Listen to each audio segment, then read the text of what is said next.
É possível que alguém se torne imortal com a ajuda de transplantes de órgãos? Este foi um tema inesperado de discussões esta semana entre o presidente chinês Xi Jinping e seu colega russo Vladimir Putin durante a parada militar ocorrida em Pequim, na China.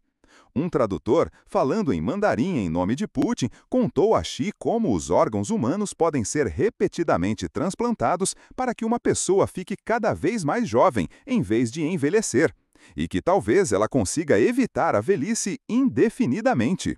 Prevê-se que, neste século, talvez seja possível viver até os 150 anos, acrescentou ele. Os sorrisos e risadas indicam que era uma pequena brincadeira, mas será que eles podem estar no caminho certo? Os transplantes de órgãos certamente salvam vidas. No Reino Unido, mais de 100 mil pessoas foram salvas por transplantes nos últimos 30 anos, segundo o NHS, o Serviço Público de Saúde britânico. Os contínuos avanços da medicina e da tecnologia significam que os órgãos transplantados vêm funcionando por muito mais tempo depois da cirurgia. Alguns pacientes tiveram rins transplantados que funcionaram por mais de 50 anos. O tempo de vida de um órgão depende das condições do doador e do paciente, além dos cuidados após o transplante. Se você receber um novo rim de um doador vivo, por exemplo, sua duração esperada pode ser de 20 a 25 anos. Mas, se o órgão vier de um doador morto, a expectativa cai para 15 a 20 anos. O tipo de órgão também influencia. Pesquisas indicam que um fígado pode durar cerca de 20 anos, um coração dura 15 anos e os pulmões cerca de 10 anos. Passagem para a vida eterna? Putin e Xi poderiam estar falando sobre o transplante de múltiplos órgãos, talvez repetidamente. Mas a cirurgia é trabalhosa e traz riscos significativos. A cada vez que você enfrenta o bisturi, está lançando os dados. Atualmente, as pessoas que recebem um novo órgão também precisam tomar fortes drogas contra a rejeição por toda a vida. Elas são conhecidas como imunossupressoras e podem causar efeitos colaterais, como hipertensão arterial e aumentar o risco de infecções. A rejeição ocorre quando o sistema imunológico começa a atacar o órgão transplantado porque o reconhece como vindo de outra pessoa. Às vezes, ela pode ocorrer mesmo tomando as medicações.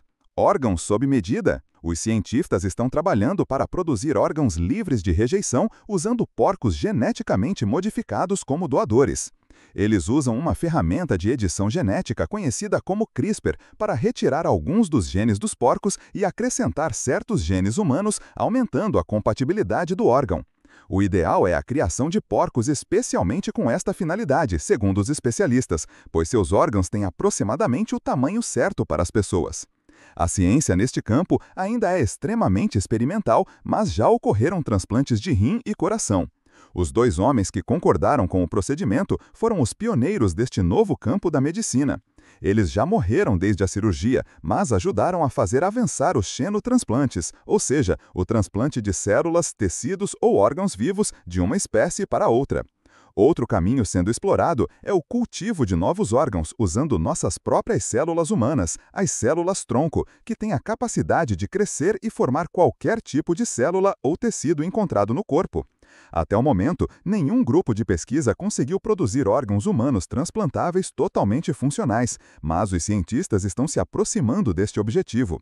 Em dezembro de 2020, pesquisadores britânicos do University College de Londres e do Instituto Francis Crick reconstruíram um timo humano, um órgão essencial do nosso sistema imunológico, usando células-tronco humanas e uma matriz criada por bioengenharia. O órgão foi transplantado em ratos como teste e aparentemente funcionou. Cientistas do Great Ormond Street Hospital em Londres afirmam terem cultivado enxertos de intestino humano usando células-tronco de tecidos de pacientes. Um dia, esses tecidos poderão levar a transplantes personalizados para crianças com insuficiência intestinal. Mas estes avanços são destinados ao tratamento de problemas de saúde, não para manter as pessoas vivas até os 150 anos de idade. O empresário da tecnologia, Brian Johnson, gasta milhões por ano tentando reduzir sua idade biológica. Ele ainda não tentou conseguir novos órgãos até onde se sabe, mas chegou a infundir em si próprio o plasma do seu filho de 17 anos. Johnson suspendeu a infusão por não ter observado benefícios, ampliando a avaliação médica de organizações como a Agência de Alimentos e Drogas dos Estados Unidos, FDA, na sigla em inglês.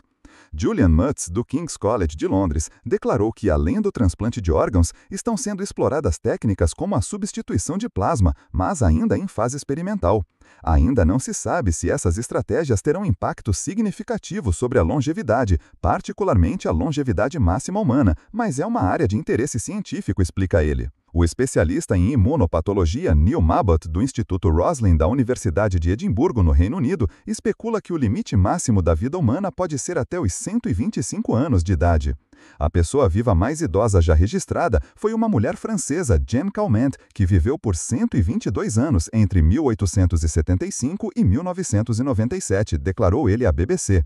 Órgãos doentes e lesionados podem ser substituídos por transplantes, mas o nosso corpo, à medida que envelhecemos, se torna muito menos resistente ou capaz de lidar com fatores de estresse físico. Começamos a reagir com menos eficácia às infecções e nossos corpos passam a ser mais frágeis, mais sujeitos a lesões e menos capazes de se recuperar e se reparar. Os contínuos avanços das drogas imunossupressoras necessárias para evitar a rejeição dos órgãos transplantados seriam graves demais para pacientes com idade tão avançada. O professor defende que, em vez de se concentrar no aumento da longevidade, deveríamos lutar para manter nossa saúde por mais tempo. Para ele, viver muito mais, mas sofrer as diversas morbidades que acompanham o envelhecimento, entrando e saindo do hospital para mais um transplante de tecidos, não parece uma forma atraente de passar minha aposentadoria.